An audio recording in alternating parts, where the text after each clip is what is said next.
So I think I see Ricky's there and Jay is there. so Jay. Yeah, yep, there he is. I So was there.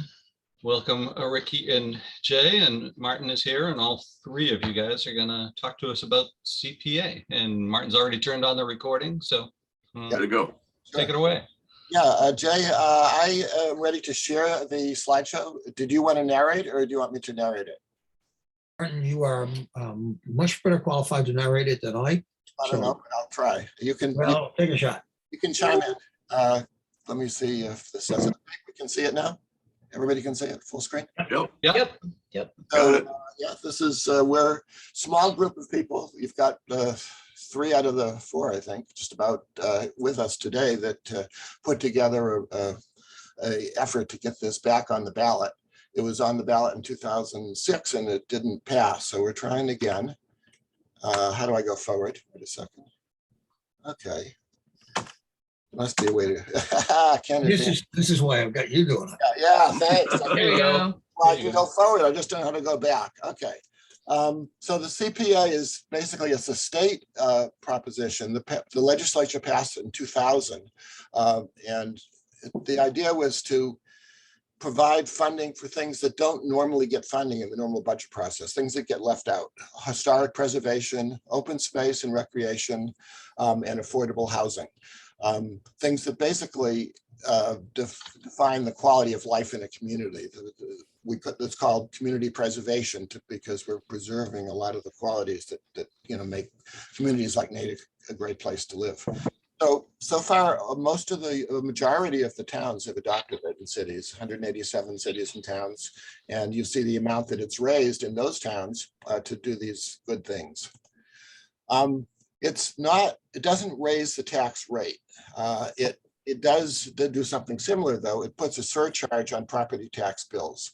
And we're going to explain exactly what that would mean for everybody in a second, where the surtax can be anywhere from 1% to 3% under state law. And we're being very modest and proposing a 1% surcharge.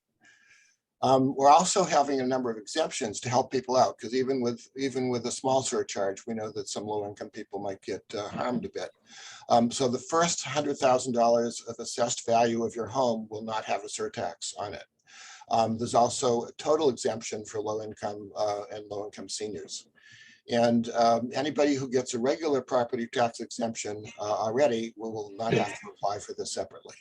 So I think this is Jay's creation. Do you want to walk through this? This tells exactly what you'd be paying. If not, I can go through it. Did you say you want me to welcome you? Well, yeah, you created this. Jay Okay. is our master. No, it's my Frankenstein, right? Okay.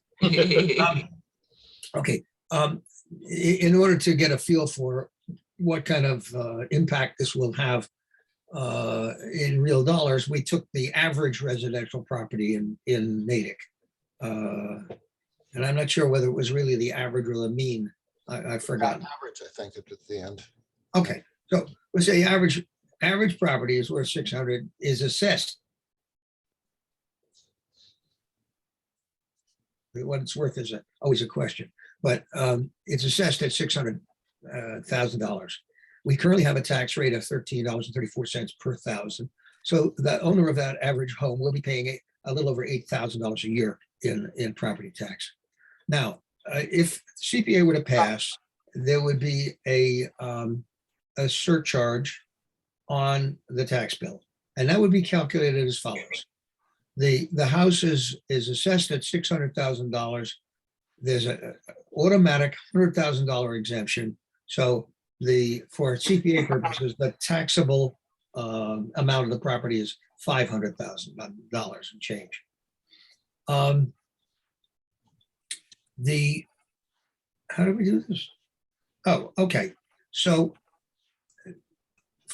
for calculating the CPA, we say, okay, the house is now worth, in quotes, only $500,000, right? The CPA tax basis would be, what was the tax rate? Oh, the tax rate is $13.34 per thousand.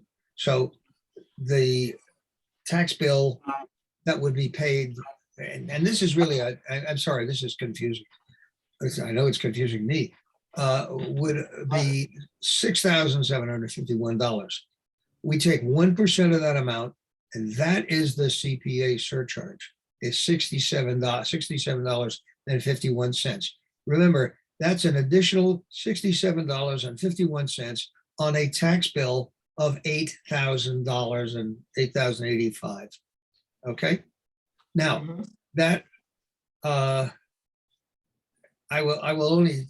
won't say whether $67.51 is a lot or a little, because to some people it's nothing, to other people it's a significant amount. But just check the receipt on the last time you filled your gas tank for your car, assuming you're driving a gas vehicle, and you'll find that it's this one-time surcharge for the year is of the order of what you pay for a tank of gas. Okay, Martin, I am. Okay, so we're gonna move on to the overall picture for the entire town. This is a very, very confusing grid, but I'm gonna just look at part of it. This shows the impact if you look at all of the properties in town. So we saw that each one is only paying $67 odd, but when you put them all together, it comes up to quite a bit. So there is going to be surtaxes on residential, on commercial, industrial, and mixed use, which means a combination. And let's look at the total line, and we're going to look at the total surtax. If you can see my pointer, 1,112,946. That's the total amount that would be raised locally by all of the surtaxes per year.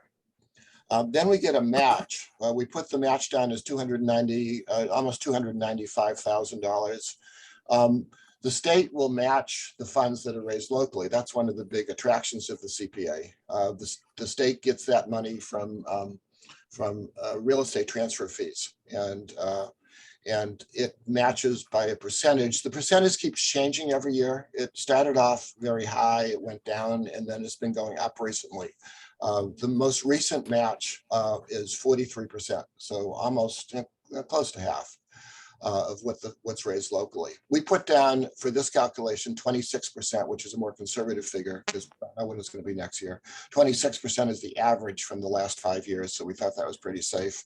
So the total amount Natick's going to have to work with when you take the local fees and the state match is $1.4 million a year, which is a good amount of money. You can do some good things with that. And we're going to start talking about what can be done.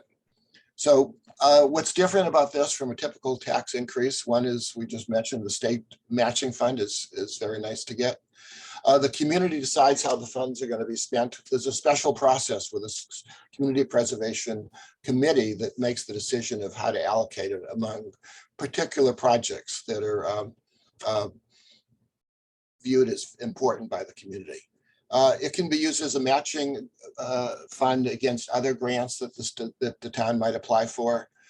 As we mentioned earlier, it goes to fund the types of projects that are typically underfunded, that don't get into the normal annual budget. And it requires people to get together, like Jay and me. We got, Jay is and Ganesh have been involved in affordable housing. I've been involved in open space, and we don't normally get together and collaborate, but it turns out there are some collaborations. And the same with historic preservation. We've been working with them as well. So apparently, most of the people in the state think this is a good idea. This 53% of cities and towns have adopted it. If you look at where those cities and towns are, they happen to be the population centers. So in terms of population, it's much more than 53%. If you look at Natick, my pointer is right in Natick. It's almost an island. Dover and Sherburne don't have it, but every other one of the neighboring towns have it, including Framingham, which is colored differently because it's now a city. They've all been getting the benefits of CPA for some time. This shows how some of the neighboring towns and cities have been, how much money they've been getting. A little confusing. I like to look at Wellesley because Wellesley is asking only 1%, which is the same as us, and their population is pretty much the same as ours, more or less. So they've, since the inception of the CPA, when they did it early on, they've gotten $23.5 million to work with to do projects like this. Yeah, of which 7 million came from the state, right? Yeah. Yep, 7 million is the matching fund from the state. So don't leave the money on the table is what this little cartoon says. Mhm. But Martin, I apologize for interrupting. That last slide said we've been contributing to this fund for 21 years. What does that mean? Yeah, I wish I could go backwards, but I don't know how to go backwards. Yeah, basically, the real estate transfer fees applies to everybody. So the state is collecting, anytime anybody buys or sells a property, the state collects a fee of $25, $50. I don't know what it is. It's not all that much, but all those little funds add up, and people who buy property in Natick are paying that just like everybody else, but we're not getting any benefit from it. Basically, Okay. those are matching funds that are going to other communities, not to us. So we're basically losing that opportunity. We're losing the money that we're paying in, basically. Yeah, you know what bugs me most, Martin, is not so much that we're not getting the money, but that other communities are receiving what would have been ours. They're Yeah. taking our money. So this is the timeline we're talking about right now. Spring 2022, which is where we are now. Town meeting is meeting in a few weeks. And there's an article that would basically put the CPA on the ballot. So the way the CPA has to be passed is town meeting votes to put it on the ballot, at least in a town like ours. And then the voters have to vote it in. So fall 2022 is the election we're targeting, which is a gubernatorial election. So it's a fairly popular election. Assuming it passes, we get to the next step, which is the town has to decide how to implement the CPA. There's a part of the law says that we're required to pass a bylaw creating a community preservation committee. So we can set up this committee any way we want, but we have to set it up somehow. And the community preservation committee will draft a plan, and then it will come up with proposals for funding. And starting in fiscal year 2024, which is just over a year from where we are now, we're now talking about the fiscal 23 budget. And beginning of fiscal year 2024, the surcharge begins, and the CPA committee can then start proposing projects. And the projects need to be approved by town meeting. It's not something that's going to be passed by a small group of people. This gives more information about the Community Preservation Committee. I'm not going to, I think I can skip over that slide in the interest of time and move on to some of the possible funding projects.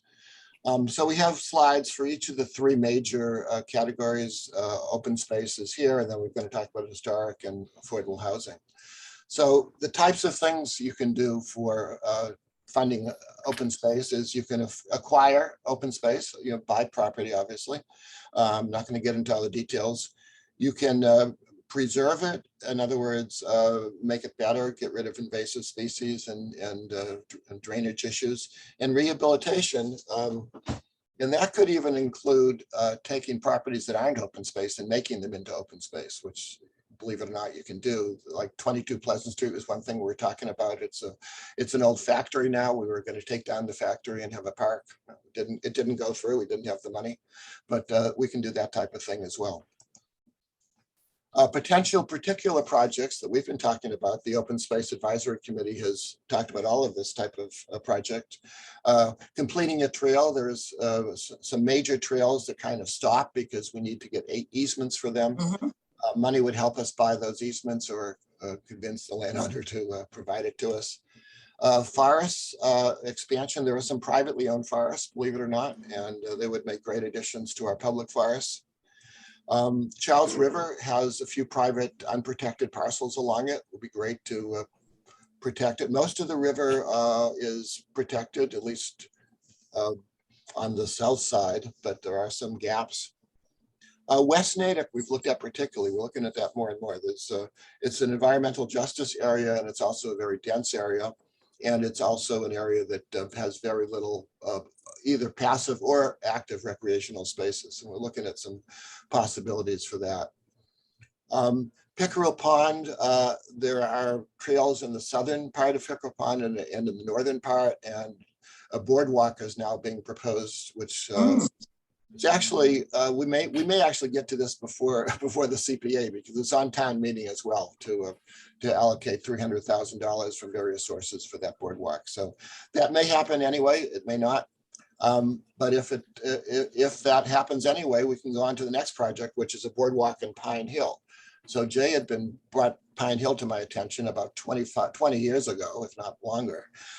It's in the northeast corner of Natick, and there's no real legal accessible way to get into it. The town owns some properties, but they're very, very wet, and it requires a little money to put boardwalk and bridges to get into that property. And then in the same kind of the same idea of along the river, there's potential for some walking along the river on the south side of the river, starting with the dam, whatever the dam turns out to end up as, and continuing through some town-owned land, almost as far as Broadmoor, but not quite. But that again requires boardwalks and requires a lot of work to do that. So that's one other possibility. Then there's also other areas that we're not talking about yet. The whole recreation area, active recreation, that's also possible for CPA funding, but that would be the Rec and Parks Commission that would have to weigh in on that. Okay, so affordable housing, I'll again turn it over to Jay if you want to jump in. These are just the categories, and the next slide gives some particulars. You can tell me. Yeah, well, let me just say that affordable housing, when people think of affordable housing, they think of building new structures. And indeed, that's part of the Affordable Housing Trust's mandate. But there's an awful lot of other side jobs that we have. And I'm just trying to find an example on the slide here. Yeah, down at the bottom, one of the things we have already been doing, but are limited by the amount of funds we get from town meeting, is helping people who are first-time home buyers, can't afford the first month and last month, or helping with the down payment. We have helped people who are renters, who are in extremis because they can't pay their rent. They've lost their jobs due to COVID. And so we are helping out through the Natick Service Council. They're doing the vetting. We're helping do that. There are also things like helping people who, and when I say helping, I mean in a financial sense, helping people who have older homes that are basically falling apart, that could be resurrected if the people living in them had the money, which they don't. Okay, so one of the tasks we see coming down the pike is helping people restore or improve the condition of older homes. Yeah, let's go to the next slide. Oh, wait a minute, Jay. Wait a minute, honey, what did I miss? Yeah, before you leave the issue of affordable housing, the Affordable Housing Trust helped the Housing Authority with funds for accessible units, and with a conceptual plan of some new affordable housing that is accessible with elevators for disabled people. And that's a project that we have not been able to start. We haven't gotten any funds from DCHD for that, but it's affordable housing that could be on the plate if we had CPA. Mm-hmm. Yeah, I should explain for folks who don't know the difference. When we were talking about affordable housing, we were talking about I'm sorry, I'm going to shut up, because requests that would fall into this category can come from anywhere. They don't have to come from the Affordable Housing Trust. They could, which is a Natick organization. It could come from the Housing Authority, which is basically a state organization. It could come from anywhere. So you want to go through this list of potential projects, Jay? Yeah, I hesitate to read things to people that are up on the screen because you can read them perfectly well yourselves. I just want to tell you a little bit about number 2 and 3. There is a wonderful project designed for veterans housing right behind, what is it, the cobbler shop, Cover shop. the Henry Wilson Memorial. Unfortunately, we're having some difficulty with the land acquisition associated with that, but that's a wonderful project, and I forget how many units that one, 24, I think, how many? 24. Okay. There's also the Elliott School, South Natick, which we've been renting out for many years and has now been finally abandoned. The last renter moved out, and the town is going to put up for sale. And that we could turn that easily into 20, at least a minimum of 24 units of any kind of mixture that we like. And there's enough room, there's enough land on there to expand the structure so that the number of units, and they would all be affordable, it's a very attractive project. It's just in very early stages. And it spreads the affordable housing throughout the town without locating all of it in one spot. And that's a good thing. Cindy, did you have a question about it? Yeah, could you, Jay, could you just say what these photographs are? I'm not familiar with, the first one is so beautiful. I'm trying to figure out where it is. Unfortunately, that's not something we built, and that's not something close by. I forget where it is. We Okay. picked this up out of searching online for examples of Okay. affordable housing. The one on So the are any extreme, of them Natick? the extreme right one is Natick. The aerial shot is the Elliott School. Oh, okay. It's down the street from Martin. Yes. It's interesting about that. I will the just Elliott throw School in- project, I actually got appointed to the Elliott School Study Committee. And that project could actually meet all three of the CPA criteria, because it would require, if you kept the existing building, it would require a lot of historic renovation to get the building back into shape. And every time we talk about it, we always talk about preserving some of the open space at least, because it's really a scenic attraction from Elliott Street, and then it also has the riverfront. So you could get all three CPA uses out of that one property. And I will just throw in, not CPA related in particular, but the repurposing of old schools into affordable housing is being done all over the country. I worked on many of these before I retired, and they make beautiful projects. So it's a really cool idea. Plus, it would preserve the historic, the visible, nature of that, of South Natick in that center area. It would be a terrific project. Okay, if it's okay, can we go on to the next slide, historic, and get into the historic area? We all set for that?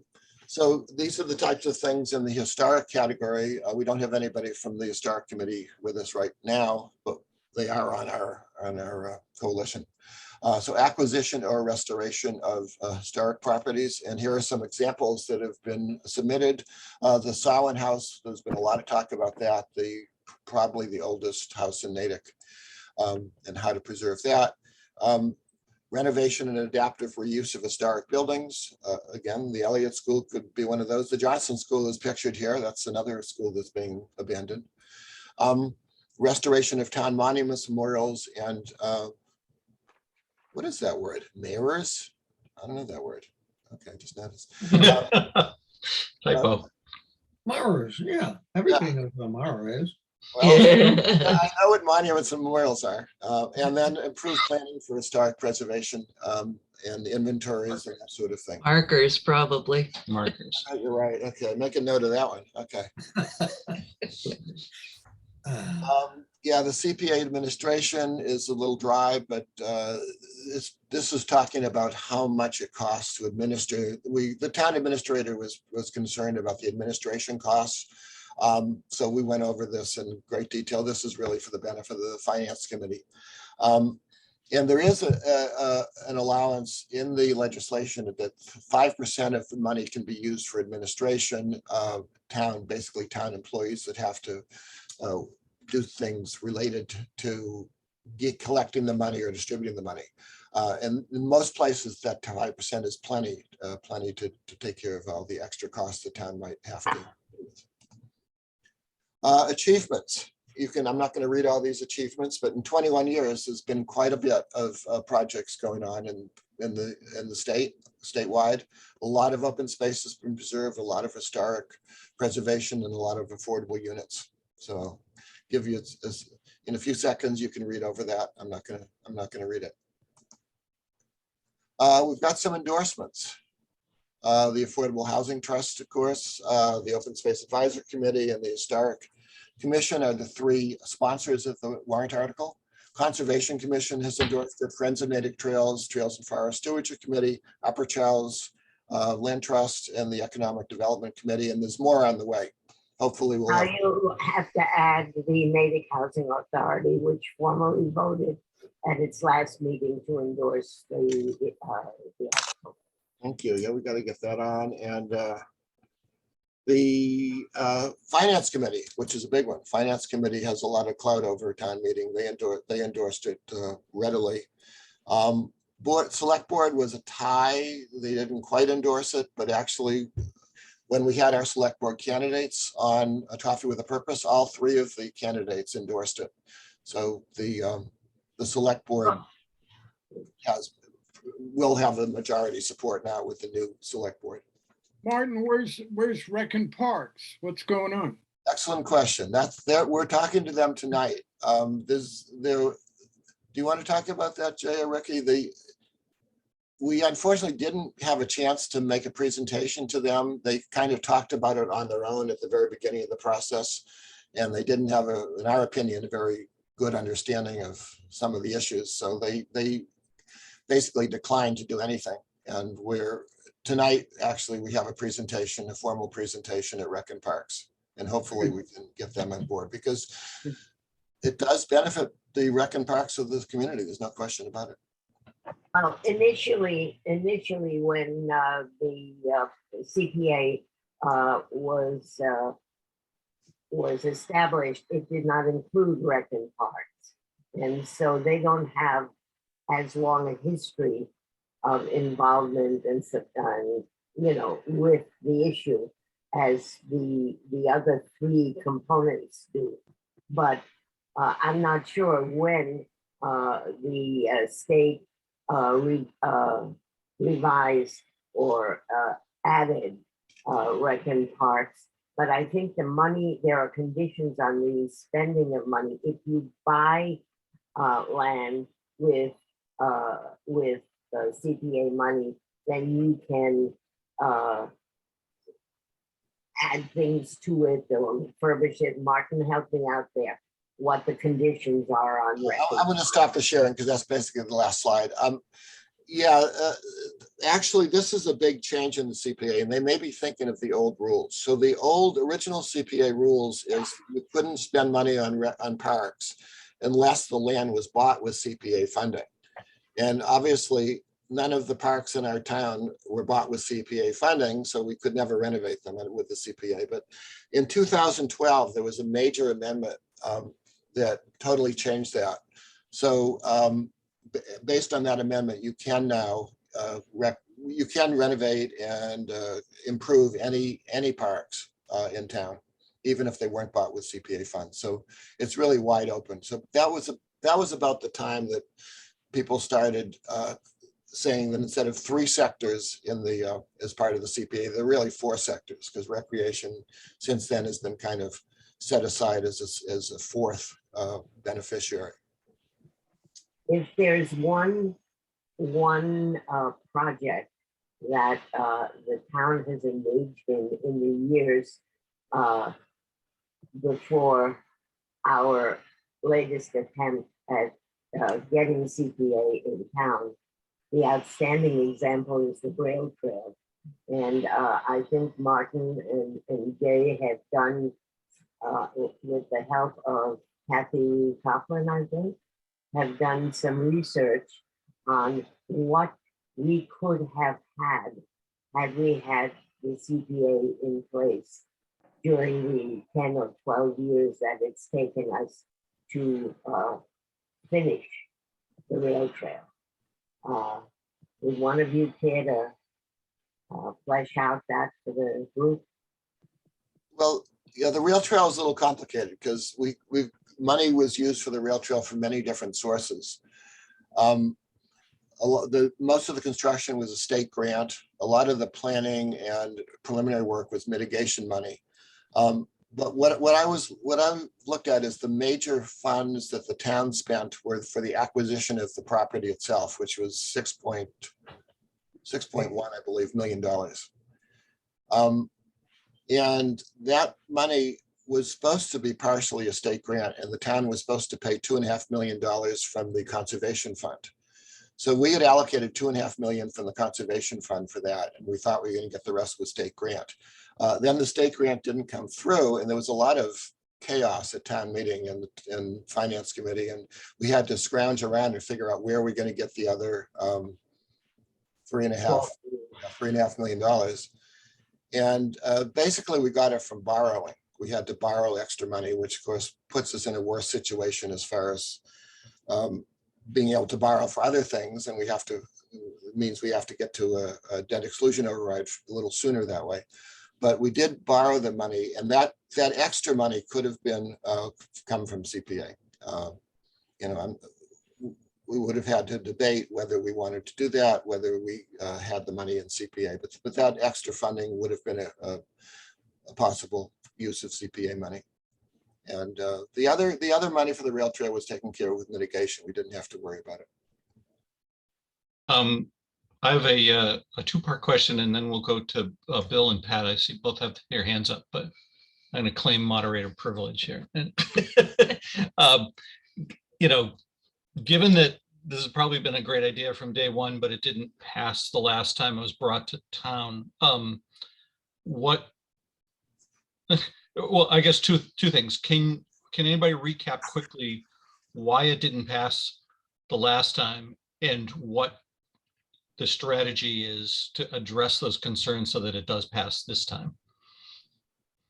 Yeah, I see Peter's hand, and he was on the committee. Maybe he can give us pick. I think everybody who was on that committee in 2006 has a different theory as to what went wrong, but let's listen to Peter first. There were a number of issues. First of all, the initiative itself was construed as a communist effort by people of the Hebrew persuasion to bankrupt, don't laugh please, to bankrupt poor people, particularly townies in Natick. Second of all, there was a procedural error made in pegging. By the way, I'm serious about what I just said. We all need to understand that. Number two, there was a procedural error made in placing the ballot question in the fall when there's virtually no turnout. So there was a concerted effort made to stop it. And the vote came down 2-1 against the CPA because, and this is kind of semi-famous, one of the selectmen said, the additional cost of the CPA would be about the cost of a pizza, but he'd rather have the pizza. And the third issue was the surcharge was pegged, I'm trying to remember, at either 2 or 3%. Again, No. No, it was 1%, Peter. no, it wasn't. I think it was one. No, I think it might have been 1.5. Go back and look at it. It was a real error. It was viewed as just too much, So the other factor is still before us tonight, and that is this is being made as an economic argument that the cost will not be excessive. And we all need to understand this. The Chamber of Commerce came out dead set against it, not because they're mean people, but the commercial property owners saw it as a real hit to their bottom line. And finally, and this goes to the presentation today, it's kind of like buying a new car. If you went in to buy a new car and all the salesman talked to you about was the lease cost and the monthly payments and so on, instead of, number one, stressing the benefits of the CPA first. In other words, here's what you got. Here's all the wonderful stuff that comes out of it. And number two, then following with the economic discussion. So people can see the benefits and then see the features and costs later. And I'll close on this note. It was and is a moral issue, and the more so today. You can't advocate for the environment. You can't hire a sustainability. I'm sorry, what's the title there? Director. I'm sorry, Director. sustainability director and also a conservation director, and run a open space committee. And what's Matt's committee called? Conservation. Conservation. And wring your hands about climate change and deny this initiative. This is probably the most significant initiative taken in the town in the last 2 decades to do something about climate change. Thanks. Let me also jump in as another person who was on that committee. Some of the economic arguments were, to my mind, somewhat illogical in that one of the arguments at that time, the state was granting a much higher percentage in match funds, mainly because there were a lot more towns like Natick that weren't in the system. So there were a lot of towns paying money in and not many towns collecting money back out. And there was also an argument being made, well, we might not always get the 100% state match, so this isn't a good idea. Instead of looking at it of like, you know, as my dad used to say, all contributions gratefully received. When you look at, you know, if you're getting much of any match from the state, that's a plus. But there was this faction out there that was saying, well, this isn't a good idea because, you know, we can't count on always getting the 100% match. And, you know, there was this other faction of which I was a part saying, but even if it's only a 10% match, which we didn't see it going down that low, but it's still money that we're right now just leaving on the table. So there was, to my mind, somewhat of an economic argument that really didn't make sense, but it carried a lot of weight with people. I'd like to say, when we talk about the economic aspect of CPA, I think we have to frame it as an investment. It is not, we are putting in, we're making an investment of 1%, and the return on that investment is, as Sarah said, you know, it's whether it's as little as 5 or 10% or 26% or 47%. Where else can you get that kind of return on your money? You just can't. Yeah. Unless you're a hedge fund manager. But That's what we need. you know, you just can't get that kind of return on your investment. And and as everybody else says, we are paying into that fund with every transaction that happens. And nowadays, with the transactions of our housing being in the $1 million range, and that's not rare. Just look at Russell Circle, all 4 corners at the end of the street are $1 million+ houses. We're turning down a lot of money. All right, thank you for all those observations. We've got 5 folks with their hands up, so I really do want to get to them. So Bill, I believe you're first. Thank you. So sorry, I inadvertently muted you, Bill. Please unmute. I have 2 questions. The first is that I suspect that all 3 of those sections, you know, open space, parks and rec, affordable housing, historic preservation, could easily spend 1 to 2 or more million each. So my first question is, how are the decisions made and how is the money allocated? What's the process so that we can assume a fair and balanced approach?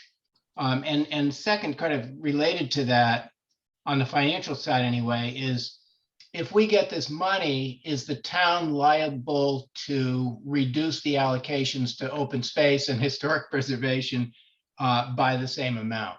So those are my 2 questions. Thank you. Let me take the first part, Martin, if you will.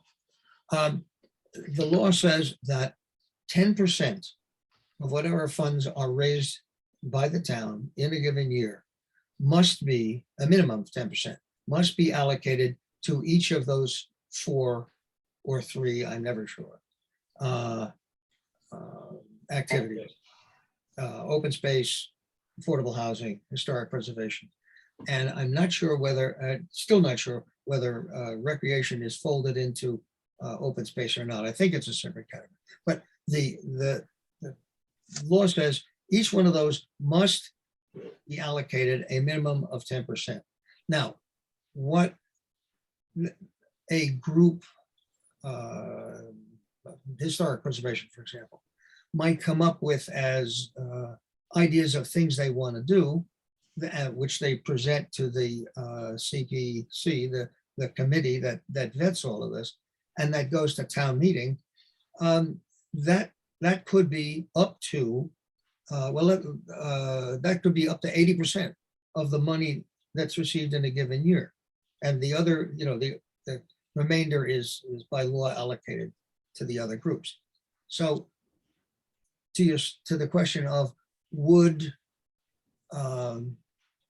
the town budget reflect that these projects are going on and therefore there'd be a reduction in what the town allocates to those areas? I suspect the answer is yes. I suspect the answer would be, hey, listen, you guys are paying for it. Why should we pay for it out of the tax levy? But no guarantee about that. And the whole idea of CPA is to pay for projects that for things that we would like to do, but we always say, well, we're in a tight budget year. We can't afford to do that, or we can't afford to fund that at the level that we'd like to, it needs to be funded at. So we'll put it aside. Maybe we'll get to it next year. And next year, same argument. Next year, same argument. The whole idea of CPA is to try and pay for those improvements to the town, to the quality of life in the town that we're always put on the back burner. And I'm sorry, I'm drifting. Ricky, did you want to add to that, or? Yeah, I do. It allows us an additional source of funding over and above the tax levy that provides flexibility and gives us an opportunity. Cause, for instance, if we had had the money when the horse farm, Winona Farms. I'm sorry. Winona? Yeah, Winona Winona. Farm came up in the market. We weren't flexible enough as a community with funding to be able to say, we want to buy that for the town. Am I correct, Martin, on that or not? Yes, yes. Okay, so, I mean, this is an additional source of income. And as I say, that was a reasonable enough sized parcel that if the town had the flexibility and the funding, we could have bought for the town. And I think that would have been a terrific purchase. But we didn't have that flexibility and we didn't have those funds. So that's another reason why I think that having this additional source of income, and that's the way we need to look at it. It's a revenue stream that is a better investment for our tax dollars that we are putting in. And the sooner we do it, the better off we are. Thank you both for those answers. Pat, do you want to ask yours? Well, Yeah. I didn't get my. I Oh, didn't I'm get my sorry. other I question thought you would. answered. Yeah, okay. Well, Can someone address the composition of the committee that makes these decisions and the process, Martin? Maybe the process that proposals will be vetted and move forward. Yellow. Well, the committee itself, state law says the town can pass a bylaw deciding the exact composition. It has to include certain boards. I don't remember exactly, but I believe it's the planning board, conservation, rec and parks, and it's one of the historic groups. I think historic, I forget which one, but one of the historic groups. And then the bylaws can be broad about how other members are chosen. It could be like 5 to 9 members or something. But basically that committee is going to bat around the ideas that have come forward and make recommendations. And ultimately it goes to the finance committee and then to town meeting to make a final decision. Did I miss any part of the question or? No, thank you. That's so, all right, yeah. thanks. I see Pat's turned his video off. I'm not, Pat, are you still with us? Did you have a question? All right, we could circle back to him, I guess. Brinley, if you want to unmute and ask your question. Hi, hi guys. Yeah, I actually had several questions along the line that Bill was asking in terms of priorities and everything. The reason I bring them up is because I was disappointed when it didn't pass the first time. I'd like to be a part of helping it pass this time. And my thoughts are definitely understanding a strategy with how to speak to people. And then I know that I'm going to get the questions of who's going to make these decisions and how are they going to be made and where the priorities stand between the options, housing, open space, historical recs and parks, etc. So I think that having that in a little bit of a bullet point outline form as talking points would be really helpful for those of us wanting to chat with people about it. And then the strategy points, understanding the benefits. I do think that, Erica, your point on the farm flexibility, I had a lot of people who were really, really disappointed that we weren't able to move on that. And I think using that as an example is a very strong example to use. And then my third question that might come across as being personal, but is more of just being a part of this environment right now. I'm curious how widespread this presentation is going to be available.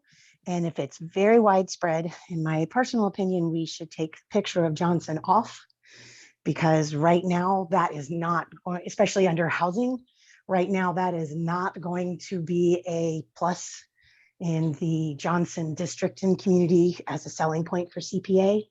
The biggest concern now that Johnson is closed, in my talking with the community, which I really did a lot recently, I can say very strongly from experience on several things, is the loss of that as an open space.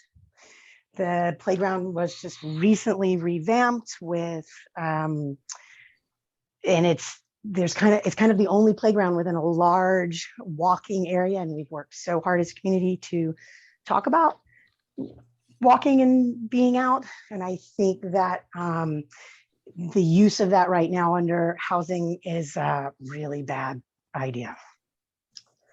Use of that picture, because people are going to not want it to go to housing, local people, and they'll get very motivated to vote.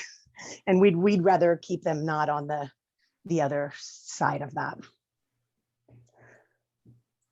Good observations and questions. Yeah, Anybody? and as a fellow Johnson district member, you know, my kids have been out of the schools longer. I would not object to seeing it go as housing, but Brinley's got her ear a lot closer to the ground on this issue than I do. So I would definitely give credence to her response. I'm not, I just think it's too soon. Yeah, It's no, just I, too soon to put it as a picture under housing. yeah, That's all. no, I agree in that, you know, too soon for me is that my kids have been out of Johnson for like 15 years. I don't know, our youngest is just finishing up law school. So, but yeah, it's a sensitive issue in this district, very much so. I Anyway, don't, I'm sorry, I I don't didn't have mean kids in to, housing. yeah. Yeah, I I don't didn't have mean kids to in Johnson interrupt anymore here. either. I just mean, I I'd know, like CPA to pass. And so I feel I like, know there are a lot of hands up, but if I could get in here for 2 minutes, because you cannot imagine the level of frustration I'm experiencing in listening to this discussion. And I just want to make 2 key points. If town You don't do 2 minutes.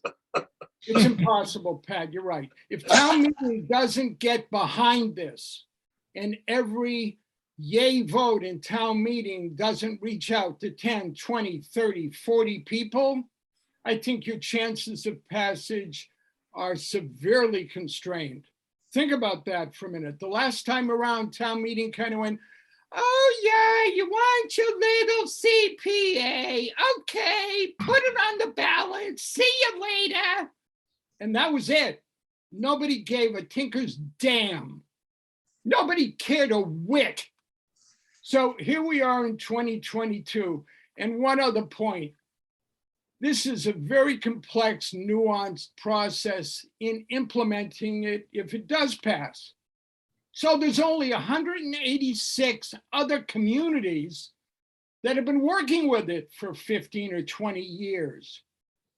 And the key to 2006 was what I would call weaponized ignorance. All the points that are being brought up here today were disputed, and nobody took 2 minutes to call up the Community Preservation Alliance and say, oh, how does it work in process? And there were 20 communities that could sit down and take 15 minutes and show you magnificent application of the funds. And now there's only 186, to which some nincompoop will say, oh, what about the other 150 communities that haven't adopted it? And I don't know if you folks know this, but the New England Forestry Association, do I have it right, Martin? What's the big New England Forestry Foundation. Foundation only owns about 80% of virtually every municipality 20 miles west of Worcester.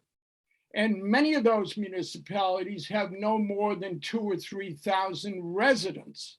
So the CPA is irrelevant to them because the whole community is basically owned by nonprofits. It's so bad in some of those towns, they've sued the nonprofits to try to find some source of revenue to run the town. So the deal is here, everybody here this morning has to get behind this. We can't be passive. We have to talk to our relatives, our neighbors, our friends, our family members, and make the benefits very clear to them. You can talk about the money all day long. Are you guys serious? $69 a year for these kind of benefits, and it's problematic? So this is a fight. And again, it's a moral one. If you care about the environment, if you care, I'll finish now. If you care about your children's future, you pass the CPA. All right. Yeah, it's a passionate question. I see Pat's back on. So Pat, you. Yeah, I'm sorry, we just had a plumber come to the house. I was going to just thank Martin and Jay, especially, and I assume Ricky probably had something to do with it. The presentation, the whole launch of the, slideshow. It's very persuasive, really well done. And it looks, it looks pretty promising this time around. I mean, I've had brief conversations with Brett, who is on the finance committee. And when you get the finance committee behind it like this and all these other groups, sounds like, got some real muscle going into the vote town meeting and then the campaign in the fall. My question is, if we had CPA, would we be facing,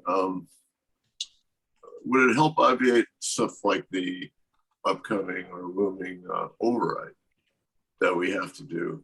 Would it, I don't know, would it help some or would it Yeah, help well, a lot in terms of our municipal budget? Yeah, that's a tough question. It depends on whether we used it for things that we used borrowing for. I mean, as we were talking about, the vision is to do new things that we couldn't have done otherwise. The rail trail is an interesting proposition, though, because it's complicated. We had budgeted $2.5 million for the rail trail from the conservation fund, which is dedicated to open space. So it really wouldn't have cost the town any of its normal capital money. But because we didn't get the state grant, we needed to come up with an additional 3 million from borrowing. So we went into our debt faster than we had planned to. So, you know, you could certainly make a case that if we had CPA, we wouldn't have had to go into that 3 million debt and got in up to our debt limit, and we wouldn't have had to start borrowing for the schools quite as soon. So yeah, you could make that point. Hi, Martin, normally I agree with everything you say, but I'm going to say right now that I'm not sure if that's a strong argument. I think we need to find another argument for the money. I think the farm argument is better than the Contiguous Rail Trail loan, actually. I mean, I think it's good to know how to answer that question like that, but I'm not necessarily convinced it's a good strategy to actually include that in our talking points moving forward. Yeah, thanks for that comment, because we're grappling with the whole issue of, you know, do we want to talk about how we could have funded things from CPA instead of other funding sources, or whether we want to talk about things that we missed that we could have done, that it would be new. I think it's both of those answers. I just think that the Contiguous Rail Trail, because there are still some people who aren't on board. Unfortunately, there are still the people who, and also unfortunately, they're the vocal people. They are the people who are going to go talk to other people. And I think Johnson is the same thing. So I think those are the two things that, even though they could be used as really great selling points, I'm not sure right now if the town temperament is right to use those two examples. I do think we need to come up with examples that are on par with those. I just don't think those two are the ones. Okay, good. I'm going to put in, before I forget, the website for the CPA group in Natick, where you can get more information, see some of the information that you've already seen today. So CPAforNatick.org. So I wanted to jump in after Peter spoke, but also, you know, now following up on what Brinley just said, there absolutely are people in this town, because I've spoken to them, who, as Brinley said, are still not thrilled that the town spent the money to buy the rail trail land. Just kind of reflexive is a strong word, but who just don't want to spend more money for town stuff than they absolutely have to. And, you know, those people are out there. There's still, you know, think that the town was just gone too far and spending money for the rail trail. They have the same attitude of tacking on money for the CPA. And, you know, as I say, I absolutely disagree with them. And Peter, I absolutely agree with you about getting out to talk to as many people as we can. But we have to understand that that group is out there. They still feel that way, and they're still going to say so. I guess we'll go to Cindy in just a second, but I'll add my 2 cents here, is that, you know, when Ricky talks about how we can look at this as a good idea purely as an investment, as a return on investment, even if the state match was as low as 10%, that's a larger pro argument and benefit argument than individual projects. The recent couple of questions, I think, have been really important to highlight that you probably couldn't come up with a specific project that at least some people in town would hate. And so there's always going to be naysayers if you let the discussion get into the pros and cons of particular projects. Rick had a good idea in the chat. He said, maybe we should talk about benefits that other towns have achieved, because those projects aren't our town, and maybe people wouldn't be as dead sense against them. But just my 2 cents. So Cindy, you've got, you're next. Sure. So my list has grown, but some of it is less. I have first a question. Is the town meeting or the town vote a tougher sell? And vote is, Vote, Town vote. vote. yeah, last time we passed town meeting and we were defeated by the ballot on the ballot. And then a few comments in the slideshow. I'm assuming that this is a show that that will be used again and that you're okay with feedback on Still here. the show. Am I correct? It's not, you just didn't make it for today. Is that right? We've been using that at all the different boards that we've been going to. Okay. So my question, I was going to highlight the 10% for each category, and then Jay brought it up, but I would not skip over that when you get to it. It was on a slide that there wasn't a lot of talking about. And I'm very now intrigued about the use of photos and whether the photos should be, from Natick or maybe a cool project somewhere else. But I think when you're giving the talk, make it clear whether the photos are from Natick or not, because not everybody is going to be instantly knowing what those pictures are. As a relatively new person, and I come from Weston, which was one of the first adopters, I noticed that like $50 million. It was 3%. And they did the full 3%. Yeah. To me, though, would have, could have, should have. I'm not sure that does that much for me. To me, I like Ricky's point, and I like forward thinking more than regretting what we didn't have. I don't know what other people think, but like, you can't change what we didn't do. And so if you've got 10 minutes, like, focus on, maybe Winona Farm, sure, but not if we would have passed it in 2006, and then can there be a townwide mailing on this issue signed by all the boards that support it? I mean, you need to communicate with every single resident, whether or not they're planning to vote, so that everybody gets that information. And maybe privately the funds have to be raised to do a townwide mailing. But to me, that if the town boards support this, which seems like everybody's on board, then somebody, like, when you get that thing from the Massachusetts, that red that red covered thing for the state when there's a ballot, something like that needs to go out to every single resident in the town with the reasons for and the reasons against. And I think that way it might pass, because you can have the one signed by 20 bodies of the town and the other one signed by the people in Natick against the CPA, right? There, that's my spiel. It's all good input, Cindy. I don't know if anybody wants on the presenters wants to respond to any of that, but No, that's all good ideas. yeah. Brian, you're up next. You got to unmute. Yeah, there you go. Yeah, my perspective here, I'm totally in support of the CPA. And it kind of boils down to taxes. Taxes have been demonized, and it's a big part of the conversation that has so much weight, but yet it's relevant as any other expense: insurance, utilities, the general cost of living, all is going up. The climate change, which is going to have to be addressed soon, is going to be costly in so many ways.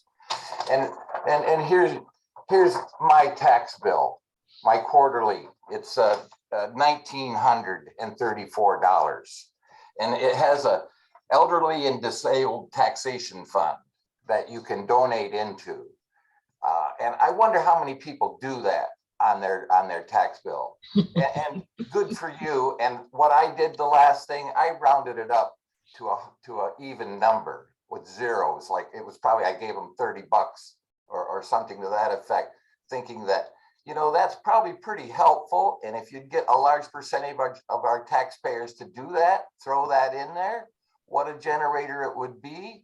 And I think that, you know, very small percentages, my gut feeling, that people are doing that. But yet, you know, that cost relevant to the cost of groceries and gasoline is kind of pales in comparison. So selling the taxpayer on taxes versus services, and a community that has top shelf services, which we need to kind of keep that as part of our goal, is the key to success from my point of view. You know, I don't feel bad about throwing in 20 bucks to a well-run machine that's got a lot of services for everybody. You know, that's kind of the whole ball game, and it's up to us, along with these progressive efforts like the CPA. So that's just my throw out there, and thank you. So when the community was getting ready to vote on the construction of the new Wilson Middle School, the same arguments came up. You know, there's always an argument against anything that costs money.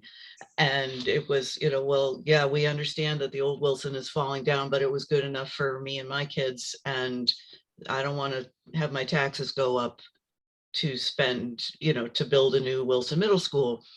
And a bunch of us who were, I think, predominantly Johnson parents, as I recall, it's a while ago now, were kind of talking about this, and a bunch of us signed a letter to the Metro West. I think at the time they were saying the cost of the debt exclusion override for Wilson for the average taxpayer would be $70 a year.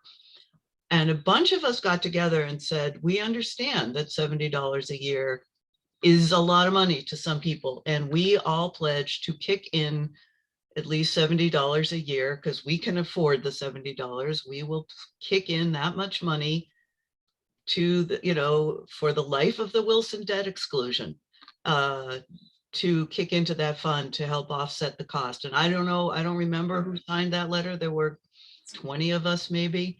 And I don't know how many of them are still around or still paying. I don't know, but I am still kicking in money every year, having signed that letter. And I don't know how much a kind of a gesture like that, you know, these days when newspapers aren't a thing anymore, maybe that doesn't mean diddly boo, but you know, there was this recognition in this group. Maybe this is a way to persuade some people. You know, I throw that out for what it's worth. Thanks. Pat, looks like you had your hand back up again. Well, yeah, just quickly, I was just gonna say, I really appreciate the discussion. And I know it's probably one of those chatting with the choir discussions, but Peter's impassioned plea and you know, some of the things that have been brought up are really important. I think what Brian's saying too. And I was going to ask you, can you imagine what it would be like to live in a community where people were at each other's throats over whether or not second or third grade teacher could use the word gay in their classroom? I mean, and you know, here we are, we're talking about some pretty really interesting things, but the spectrum of polarization and whatnot that has gripped parts of our country, maybe in the world. And I feel kind of privileged to be able to have a community where we're really talking about something that may have an important positive effect on climate change and diversity and getting affordable housing in for average citizens. This is really pretty cool. Yeah, thanks for that. To that preaching to the choir thing, it's interesting. Yeah, I would guess that pretty much everybody on this call is certainly in support of CPA, but that what's been really interesting to me this morning is all of the, hopefully, you know, important feedback about where we see the challenges to actually getting it passed. I think we all share Peter's enthusiasm about this. You know, we may not be as eloquently vocal as he is, but yeah, it's important, but hopefully this feedback is proving useful to Martin and Jay and Ricky on how it is we can actually get it passed. Cindy, you had your hand up again. You got to go off mute. There you go. I took it down because then I forgot, but then I remembered again.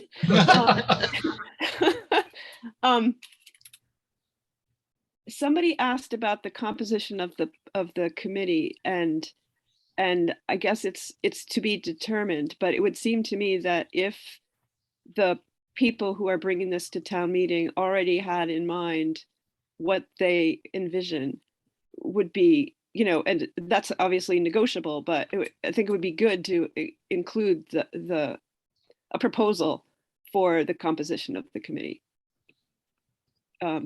If you can get that far ahead. Yeah, as I said, a lot of that is in state law already. It was not additional. Okay.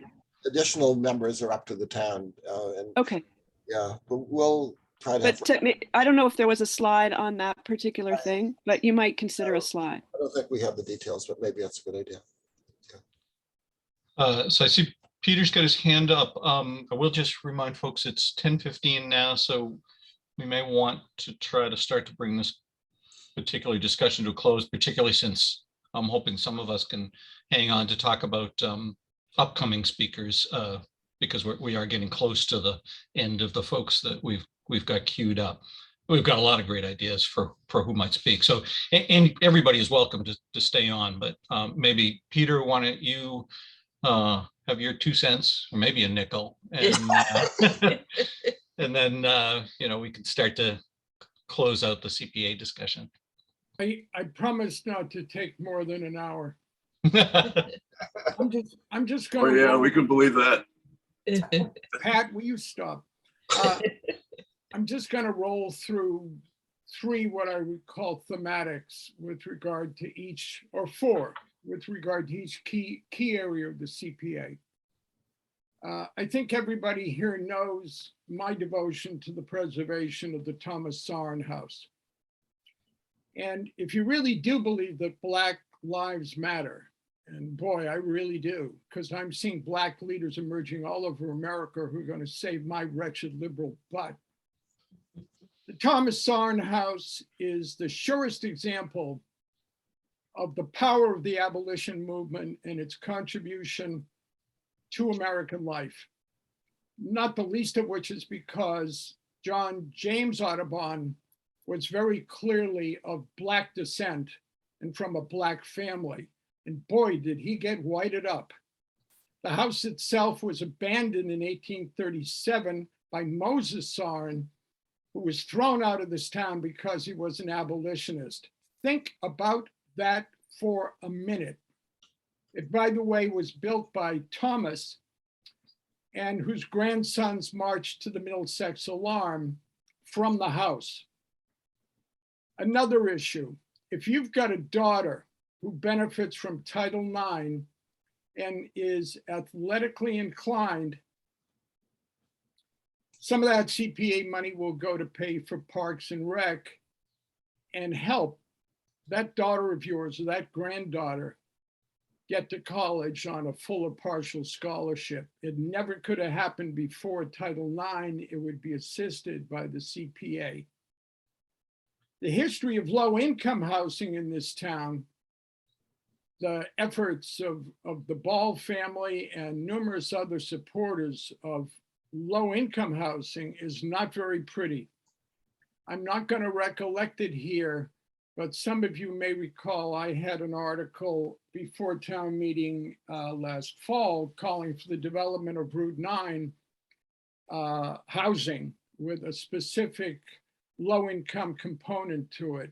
The CPA would help in that. And I'm sorry, what's the other area that I'm forgetting? Open space.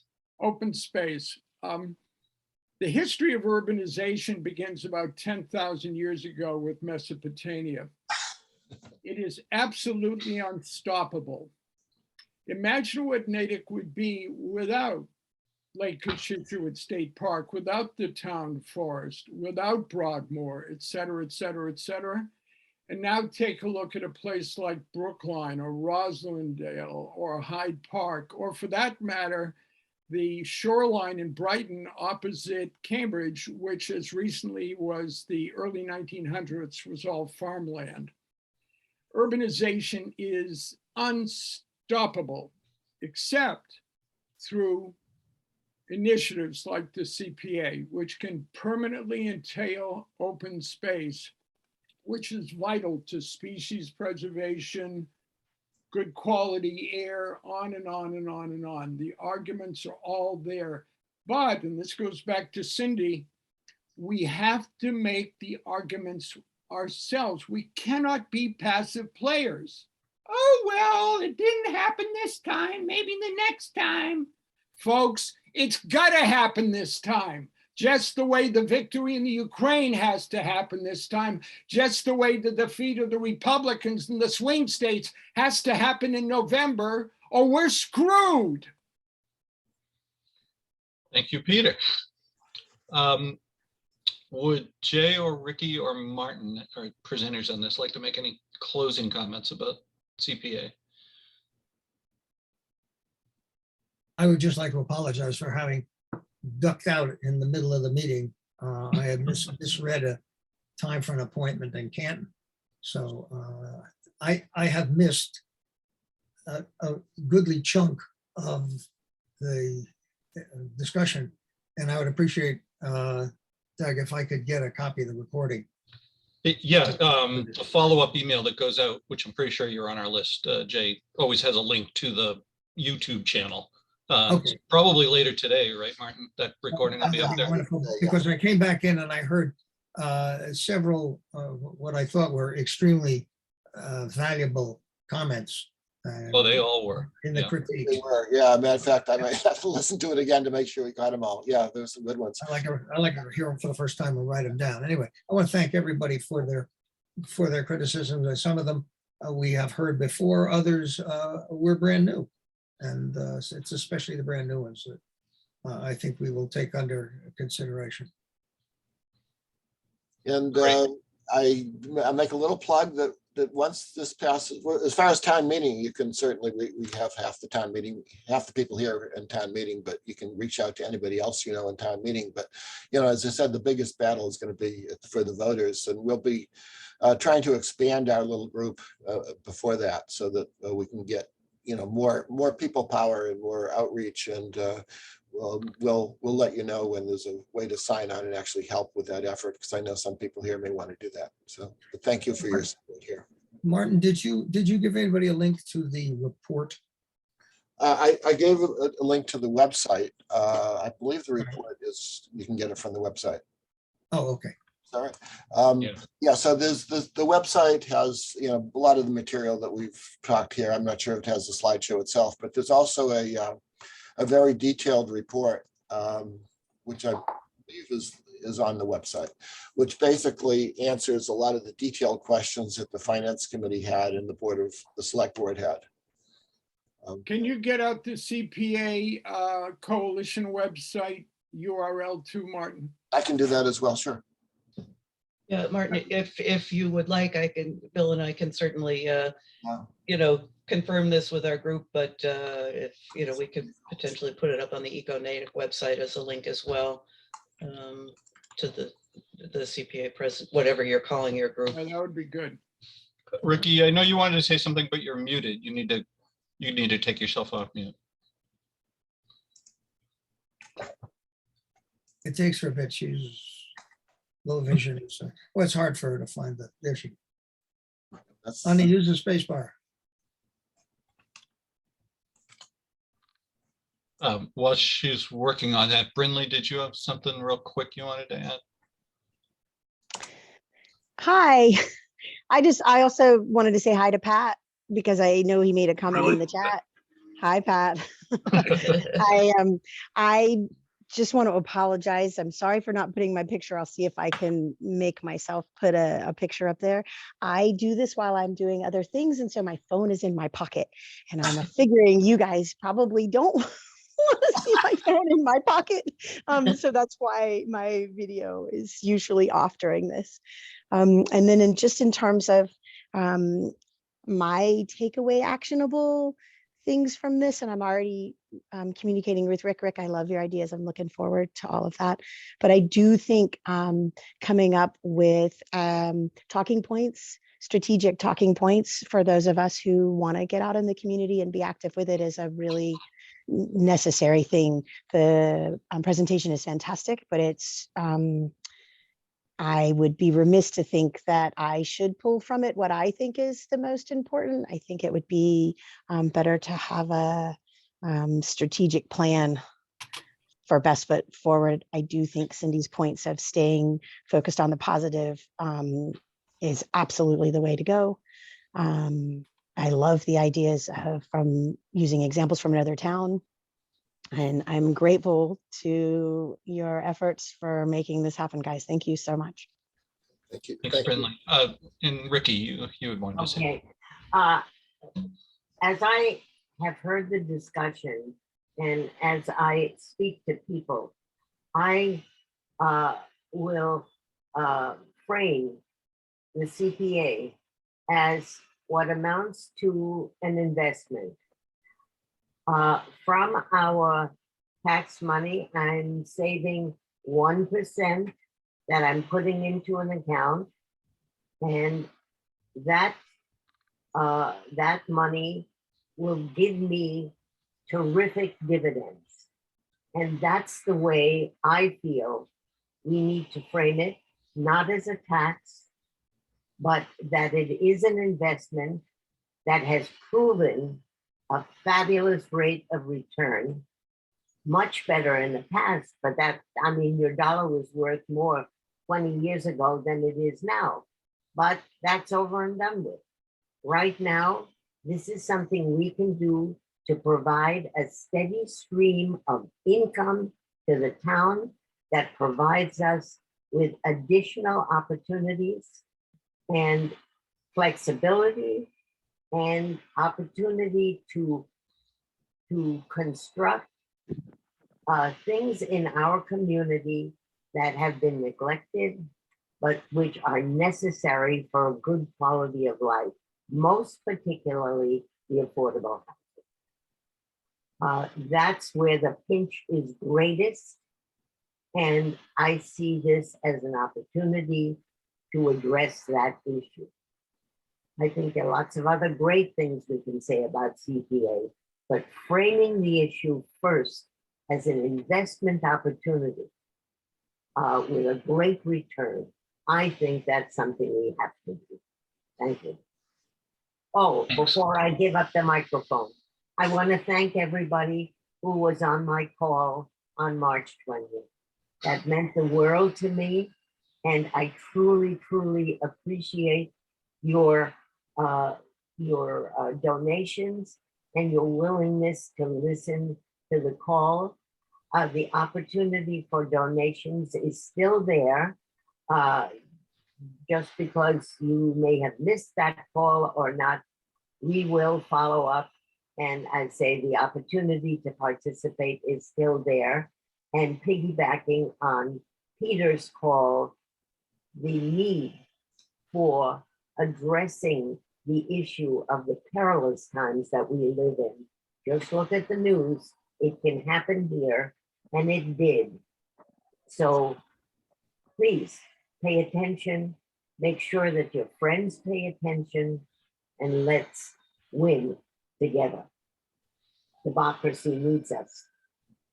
Thank you, Ricky. So I see 5 people have their hands up and it's 10:30. I don't know, I guess I've got nothing else to do this morning, but at some point I do want to move to advanced speakers, but clearly this is an important topic. So I'm just going to read off the names, but I really don't want to keep calling on people because we could just free for all, but in order, it's Pat, Cindy, Rick, Brian, and Bill. So have at it, guys. Pat. I saw in the chat that, Rick's suggestion seemed like a really good one. The idea of forums in the precincts and so forth. I was wondering, Jay or Martin, do you have a ballpark idea when the thing will come up at town meeting? It starts 26th, the first day of town meeting. Do you guys, can you let us know when this is going to be Yeah, discussed? well, I was on a TV show with Frank Foss. He has a show on Naked Pegasus where he goes over all the town meeting articles, and Ganesh and I were on it to talk about the CPA. And he should know, but he believes that town meeting is going to go fast this year. So we're hoping he's right. And so he's saying maybe the second day. I don't think I'm that optimistic. I would say maybe the third day, but it is Article 21. So Article 21. we have to get all the financial articles with all the the budget. Right. Okay, thank you. Let me just say one thing as far as town meeting goes. It's very important for us to get a really decisive vote out of town meeting, I think. If we can get an overwhelming vote out of town meeting, it will really help in the final election, because there are a lot of people who vote, well, this year it'll be for governor, so we'll get a turnout. But a lot of those people never see a local ballot. So they really need institutional guidance. Like, the finance committee says yes, the board of selectmen says yes, and town meeting says yes overwhelmingly. So we're counting on each and every one of you to talk to town meeting members that you're sit near, people that you're comfortable with, people who look to you for advice because you are more knowledgeable than they. There are some people who don't read what's coming up on the warrant until they're sitting in the seat. So you can talk to those people and they'll listen. So please do that, because like I say, I think it's very important, especially in this election where we'll get people who don't normally vote in local elections. We get maybe 10%, 15% if there's not a big issue on the ballot. There are a lot of people who will be voting in that November election who don't normally vote in local elections. So they're going to need us to guide them in the right direction.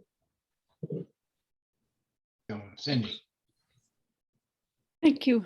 I am a tenant of Mike Mabardi, who owns Mike Mabardi's Golf. And I'm aware that he's a pretty conservative guy. And I expect he has a lot of influence because he sees a lot of people in Natick every day. And he's got a good heart. He's very gruff. And I would like to find somebody in this group with whom I could do a one-on-one of how you talk to somebody. Like, I think you have to start by understanding where they come from. But and he doesn't have that much time, but I go and visit him every month with my check and we talk a little bit. So if there's somebody who would, I'd like to bring this up with him because I think he's somebody who's influential. And if I could at least understand where he's coming from, possibly open his mind to some possibility he hasn't thought about, I'd be willing to give that a try. Cindy, if I can jump in, I know he's a fan of Jillian Wilson Martin. I was there one time talking to him about her. So that might be a good start right there. Another thing I know is that Mike's family was the previous owner of the South Natick Hills property, and they did try to sell that as conservation land. So Okay. he's not what I think he is. He's not categorically opposed to, the kinds of things that, okay. They tried to, they wanted to sell it. They couldn't afford to donate it. Okay. And they couldn't find a conservation group that could afford it. So that might be an in as well, that, maybe CPA, if it had been around, might have, I don't know the economics of it, whether that would have truly made the difference, but I do know that his family, had a farm there for many, many years and then ended up selling it. And even, that was a whole controversy before town meeting. Those of you who've been on town meeting for a while, remember that there was the original development proposal was for, I think it was like a senior living facility, but things like they were going to have a swimming pool there that they would let the high school swim team practice at. And, you know, it was a big kerfuffle at town meeting and people felt like, oh, you know, too much traffic and too much this and too much that. And it got shot down. But, you know, and so then the South Natick Hills proposal came in, but that's a whole long history there. Okay. Well, maybe Pat, I'll just reach out to you about this. I think you're a good person to talk to. Yeah. Well, there are also other members of the family that people may know. I mean, there was a May Barty who was a police chief at one point. Nick. A long history Yeah, he there, works at and the he was station as also well. a selectman. But that's the whole family kind of constellation. And I think that there were significant donors to the service council. I think that there is a memorial plaque out front of the Natick Service Council entrance that is dedicated to their families. So they have a whole family history of about 100 years. So it's worth looking at and researching, and I think it's a very good idea. If we can get him to put a sign out on his, you know, the CPA, that would be terrific. He always puts signs out front for whatever, for the election. They're always out front of his rental properties. So, Yeah. yeah, That's why I'm saying it. yeah, yeah, good. Thank you. Thanks. And Brindley too. Thank you. Rick, Yeah, just real quick, I'm new to this whole town politics business, but if there were a way to get the word out that town meeting members, names of town meeting members that are planning to vote to support this at the town meeting are interested in hearing feedback from people in their precincts, that would be the purpose of having forums that Pat mentioned I put in the chat. I think this is going to get down to local, and while I think Ricky's work and background and strategy and all this sound fine, I think we really need to hear from people and have them feel like our vote in town meeting is coming with, I mean, it'd be nice if it were possible, is coming from some input that they have in it, so that it's not town meeting trying to railroad something through. Obviously, I don't know if that's possible to do, how you'd communicate that in such a short time and get any meaningful feedback. But one way or another, we're going to have to get into the granular on this thing to find out where the resistance is before it shows up and at the ballot in the fall. That's it. Thank you. Thanks for listening. And thanks for the presentation. My quick 2 cents is, as a new town meeting member, I've only attended via Zoom. Whatever happened to the Citizenship Academy, the training session for new town meeting members? Oh, I reached out to Diane about that, and they're kind of put it on hold as a result of COVID, but hopefully they'll pick it up again in the future. I think that's pretty important for our community, for us to be able to make contacts and find out who does what and what goes where. And, oh, absolutely. Yeah. Nothing's been said about it. It's been just kind of, I think it's high time to do it. I will point out that that's not a one-on-one correspondence of new town meeting members doing Citizenship Academy. I went through it as a longtime town meeting member because I figured I could learn something from it, but it is open to more than just town meeting members. So it's, it's not a strict, when you get elected to town meeting, you go with all the other new town meeting members and do Citizenship Academy. They're really two sort of overlapping but separate things. Well, it'd be So I nice know, to see it happen. No, Bill's got his hand up, and I'm just being passive aggressive by sharing my screen with the upcoming speaker schedules. Bill, go ahead, Bill. before you do that, Yeah. before you do that, I just wanted to say a few things. This CPA will make the town a better place to live, and I think that's important. I agree that we need to focus on the benefits. I think it's really important, Martin, if you can make a slideshow or a presentation of some sort that can be shared. So if I wanted to share it at my church, for example, I wouldn't have to invite you, or maybe you could come. And I wanted to talk about, I think in the fall, we may want to think about lawn signs. They seem to be pretty effective around here at spreading the word, so consider that. And lastly, Ricky, I need to get a link to your presentation on March 20. I didn't get that. Doug, maybe you can get that for the Coffee with a Purpose group, but I didn't get that. I want to contribute and I missed it. So I need a link. And that's all I have. Yeah, Thank you. Not just to the fundraising site, but to, that event was recorded too, right, Ricky? Yes, I wanted the recording of Ricky talking about her story. You went back on mute. There you go. Okay, Ricky, I need to know where to hear that presentation. okay, Jay, have you- We'll send you a link, Bill. Thank you.